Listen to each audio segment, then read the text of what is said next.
Now, the president of the Philippines, Rodrigo Duterte, cuts a controversial figure and is well known for making remarks many consider obscene. Take a listen.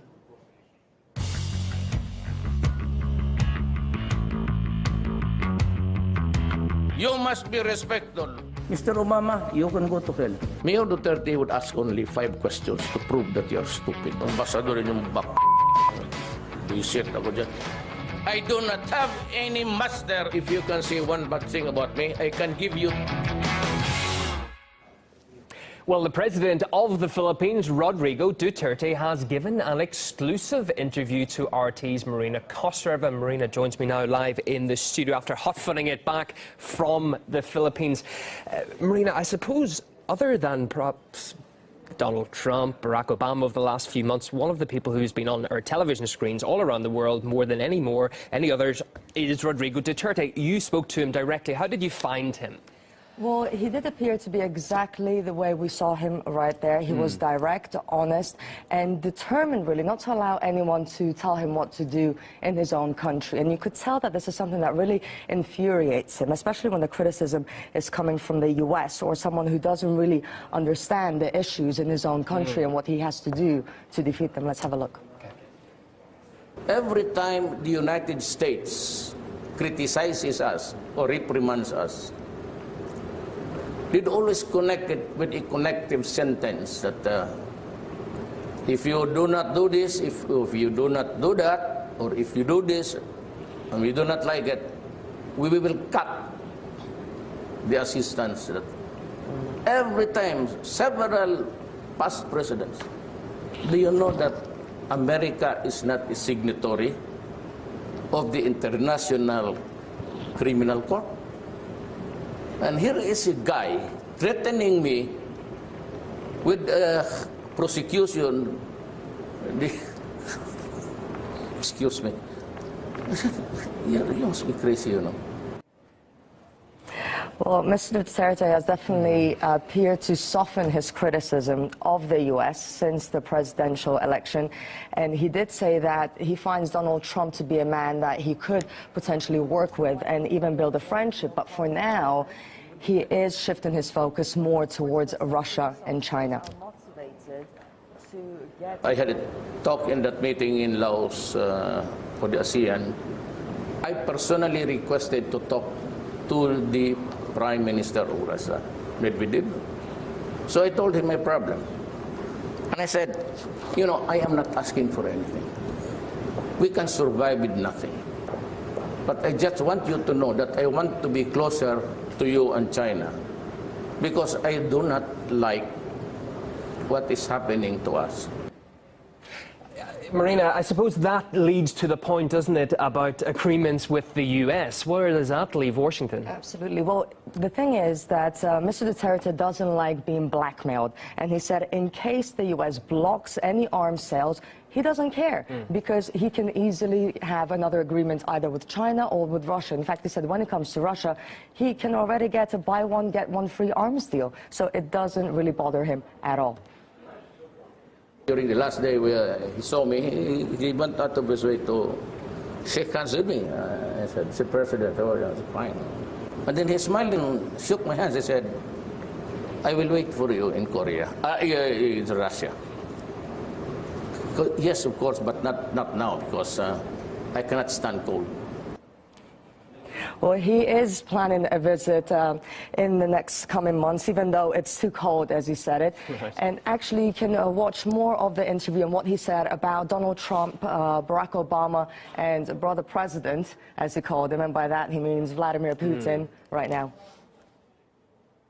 You've become world famous for quite a number of sharp statements, and some people have even gone as far as to say that they're politically incorrect. Why did you choose this style of conducting politics? Well, I never, there was not an ambition. I never desired to be an international figure. I just have wanted to be just a mayor here, but fate somehow changed the course of my life. Now, foreign policy. Fundamentally, the foreign policy of the Philippines follows the foreign policy of the United States. Why?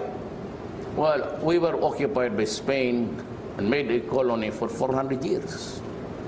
But we were ceded to the Americans, and they occupied my country for 50 years. Finally, we had our independence after a bloody revolution and after several massacres.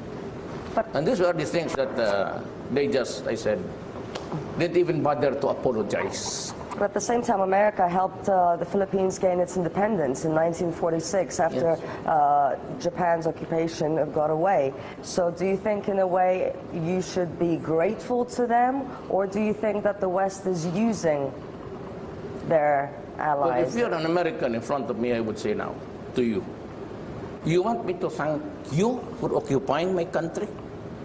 I said, you lived on the fat of the land for 50 years. You gave us our independence. Well, I'm sorry.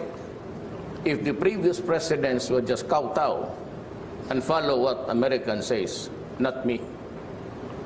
Not me, because I know my history and I still have this hurt. Was that hurt what made you call President Obama what you called him? I do not like to be ordered. But you know, even in the matter of the purchase of arms, there was this, we were negotiating until a few days. And one senator stood up and said that the Philippines has a record of human rights violation. We will suspend the arms. Go good. It is never a crime to protect a race. It's a self-preservation thing. And you trivialize it with the prosecution and mentioning about the cutting of the assistance that we get. So clearly you're leaning closer to an alliance more towards China and Russia rather than the U.S. As of now, I just also told President Putin that, you know, I just want to be friends, to show to the world that I am not limited to a few countries, that I have to interact with the rest of the world because we are a sovereign state. And we have to do business and to have diplomatic relations with everybody. And if there is good to it, then I thank God. Well, since you mentioned business and cooperation, can I just find out what the status on the defense cooperation agreement is between the Philippines and Russia right now? I am not ready for military alliances because we have a treaty that was signed in the 50s. But I am ready to cooperate with my new friends, China and Russia, to make this world more peaceful. U.S. decided to cancel the procurement of weapons. And I said, I have a friend who has plenty. As a matter of fact, he's selling it, buy one, take one. So I don't think you. But polls in your country show that most of your citizens support an alliance with the U.S. Yeah. Still, so how are you planning to? Well, because having been a colony for 50 years, it should not surprise you. It's ingrained in the genealogy of the Filipinos. But little by little, I've been telling them, I made this decision because, but I think the Filipinos know the reason in their heart why. Because I have been very vocal and used the strongest terms when I said we are not a nation of beggars. You appear to soften your criticism when it comes to the U.S. after the U.S. presidential elections, after it became clear that Donald Trump would be the next president. Do you think that you could be friends with Donald Trump and maybe your relationship would change? Well, there is, I'm not at liberty to make it public, but there are feelers now. Even retired generals. And they wrote me a long letter, and the last sentence is that there is no doubt in our minds that we can be great friends again and reset the whole thing. That was my sloganeering when I was campaigning changed.